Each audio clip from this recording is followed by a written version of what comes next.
Welcome to Daniel TV. Today po, mag-session po tayo ng motor na Rossi na 125. Change oil po natin ito. Takbo niya, 1,000 kilometers. Nagpapa-change oil na po siya. Kung ginagamit kong pang-change oil na Abolin C20W40.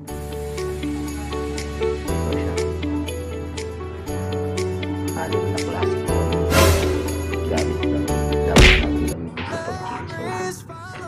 Lalagyan 24,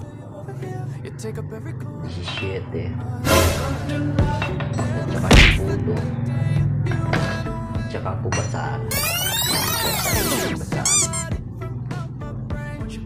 Let's go guys, start na natin ito para sa change oil natin sa Rossi.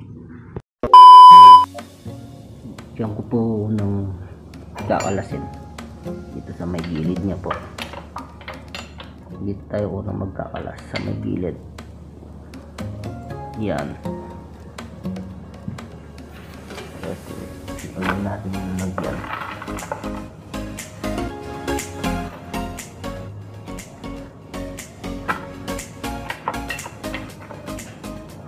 Makikita natin dito yung pag-ipot. Dito. Counter clockwise lang po tayo mga guys. Pag naano na siya, yan,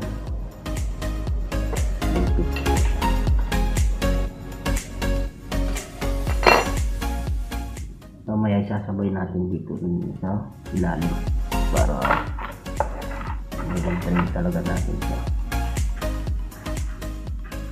Meron nag-sinsul na mainit yung makina, meron nag-sinsul na hindi. Pero po tayo katantaban lang na nag-init. Lagyan basaan.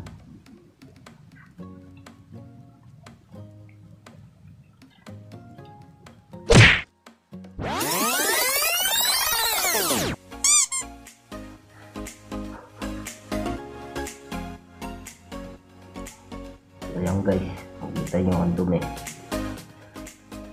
Tapos punasin ito. May gilid niya. Kasama pong spring yan, tsaka filter. Tatilin malinis ang filter niya.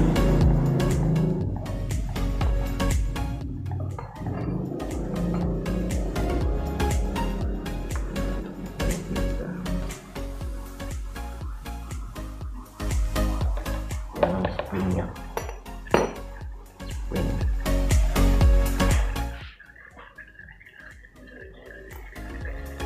Filter na lang.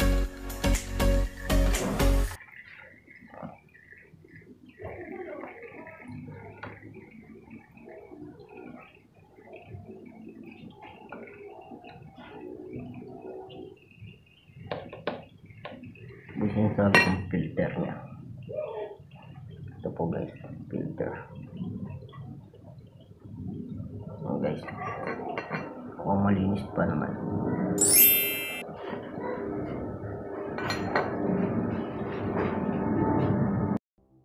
A few moments later. So ngayon guys, wala nang tumutulo. So wala na siyang makikita tumutulo. Pwede na natin siyang ibalik. Bago natin ibalik to, tulisin muna natin mabuti at kuskusin ng basaan. Yan sa gilid niya, drain sa side niya, ito sa ilalim niya. Una natin ibalik ito sa ilalim.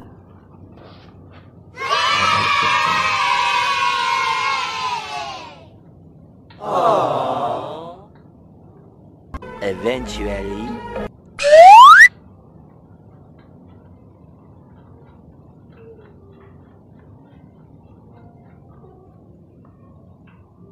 Guys, natin 17. So 17. Ito mga pag-lock na. Ito pa dito.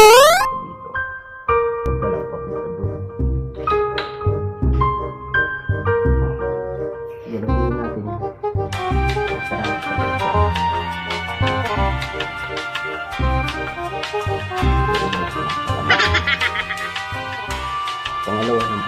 while. Plug mo sa gilid, pabalik natin. Ito siya yung filter. Naka-filter ng screen kansala ng dumi ng oil.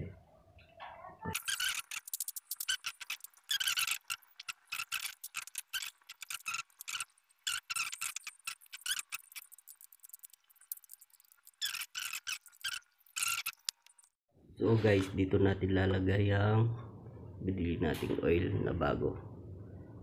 Dito po nilalagay yan sa oil level po. Dito rin nag-check kung may langis pa po tayong wala. Yan.